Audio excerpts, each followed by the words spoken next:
Hi guys, Iron Cameraman here. It's no secret that the Speaker Titan is going to show up in episode 79, and I don't think anyone would be surprised if I said there's also going to be an entire armada of Speaker Men, and that the episode will drop all at once instead of being split into parts. Also, while I was working on the script, it was confirmed by Mr. Boom, with a like reaction, that the episode's coming out next month. So yeah, we're not gonna have to wait as long as we did for episode 78. Honestly, all of this is pretty obvious even without my video. Boom gave us these answers just recently, so they're still fresh in our minds. But for example, not everyone remembers the part where he said that episode 79 will unlock certain abilities for the viewers. In my opinion, that's one of the most intriguing things he's ever said, and here's why. Throughout the entire series, the audience has never really been given any direct way to interact with the story. It's hard to say right now what exactly he meant by abilities, but it might be some kind of interactive thing that breaks the fourth wall and lets us influence the plot directly. And even though we don't have any real details yet, it makes sense to think that the secret agent, or someone from his team, like the secret agent woman, could show up in this episode. These are the kind of characters who might be aware that we, the viewers, exist on the other side of the screen, and they might be the ones to try and reach out to us. By the way, you might have noticed that more and more humans are starting to show up in the series, but except for Hybrid Woman's sister, none of them really have a proper storyline or even a hint of one. Almost all of them were added just to show that some survivors still exist. And that got me thinking, what if those people actually represent us, the viewers? Maybe the secret agent won't speak to us directly like he did in the toy ads, but instead talk to those people inside the show, and we'll be the ones acting through them. Whether it's done through comments, polls, or something else doesn't really matter. What's important is that some form of connection becomes possible. And honestly, I think that's an awesome idea. Also, since we're already talking about episode 79 and what we're expecting, we can't skip over the TV Men storyline, especially the way they're digging deeper into the secrets of their tech, like teleportation. There's a pretty good chance we'll end up in that mysterious smoky world again, since we already saw it in both episodes 77 and 78, so it's unlikely that 79 will be any different, especially considering that the new episode will probably include multiple transitions and teleportations, and since it's coming out as a full episode, it's not going to be limited to just one location. Plus, episode 78 ended with that Speaker Men armada and promised some intense action, which means there'll definitely need to be some slower, more atmospheric moments to balance things out. And the smoky world has already proven to be perfect for that, acting as a sort of bridge between scenes. During the scene with the multi-headed TV man, I was so focused on what was happening that I didn't notice something important right away. He wasn't speaking in reverse. He was actually talking in normal English. That's never happened in the entire series before. A TV man speaking clearly without subtitles.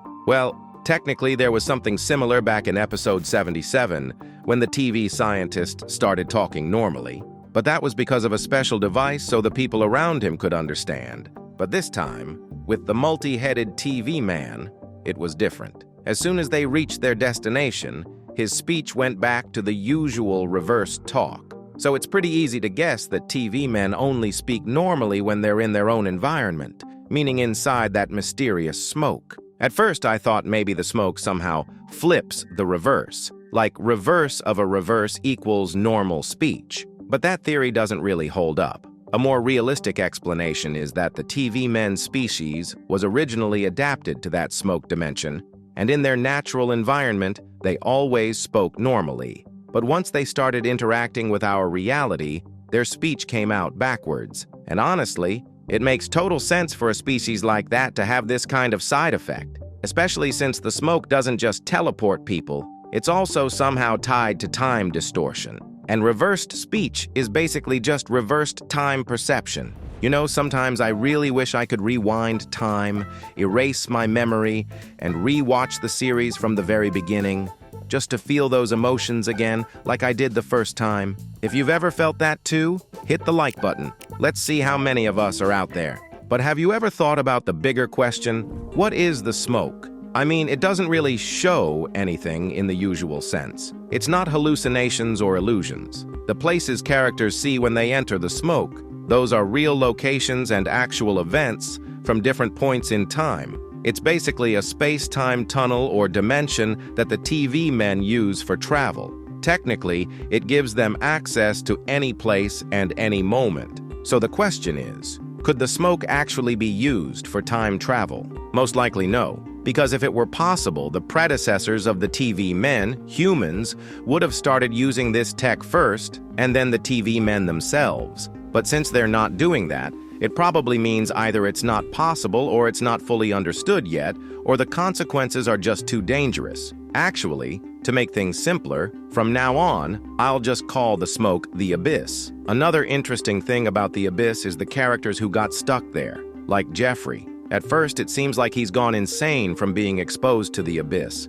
seeing events from different timelines. But most likely, the real reason is simply that he's been in there way too long. Basically, he's stuck. Like Schrodinger's cat, he's both there and not there at the same time, because this place literally ties space and time together. You can think of it like a maze. If you just walk straight through, you'll get out. But if you start exploring every turn and corner, eventually, you'll get lost. Maybe that's the main reason no one has managed to use the Abyss for actual time travel. Everyone who's tried probably just never made it back. And here's another big question.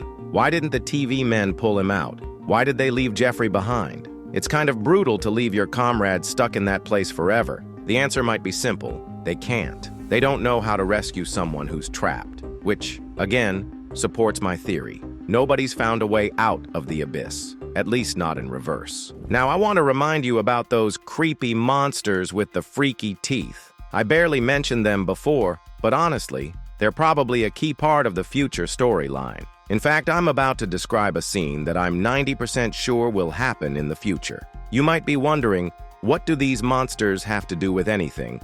And why am I so confident this theory will come true? First of all, as you may have guessed from the symbol on his helmet, this character known as the Hunter is part of Juggernaut's army. That's a big deal, because it means they could become future allies of the Alliance, especially considering the relationship between Toilet and Juggernaut. The fact that Hunter didn't die but managed to escape shows he's important, and that's backed up by the fact that he has an actual name, and we all know only key characters get names. That's a solid sign he matters to the story. It's also interesting that Juggernaut's children are from different species. For example, the yellow mini Juggernaut from episode 75 looks kinda like a dog, while Hunter has a Venom-type vibe. You can tell even by their helmets. One needs a gas mask, meaning he can't breathe Earth's air. The other doesn't, and his helmet only covers the top of his head. All of that shows Juggernaut's army is made up of beings from different planets and races. That means Juggernaut, like the Astro Toilets, was involved in conquering other worlds, and some of the locals became his mercenaries.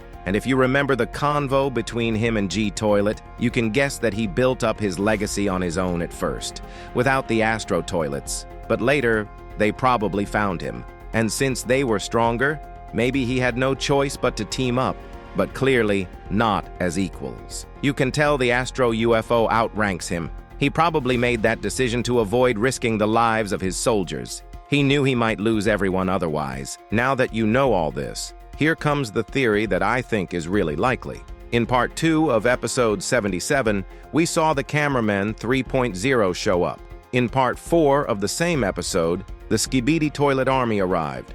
And in episode 78, it was the Speaker army. And in all three cases, the new forces entered from the right side of the screen, striking epic poses, just like in Hollywood movies. Given Juggernaut's personality, where he always puts his soldiers first, it makes perfect sense that the moment he sees a real chance to beat the Astro Toilets, he'll switch sides and join the Alliance. So if in episode 79, the Speaker army keeps wrecking the enemies like they did in 78, maybe even taking down the Astro Transporter, and if the Speaker Titan shows up too, that'll be the signal Juggernaut needs. He might betray the Astro Toilets right at the most critical moment.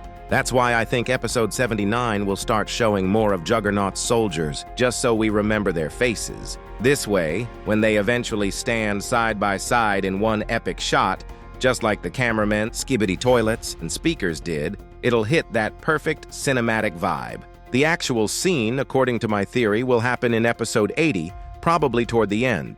Definitely not in part 1 or 2. but that's a story for another time. I'd love to share my thoughts about the speaker Titan too, but that would stretch this video out too much. And today's topic is a bit different anyway.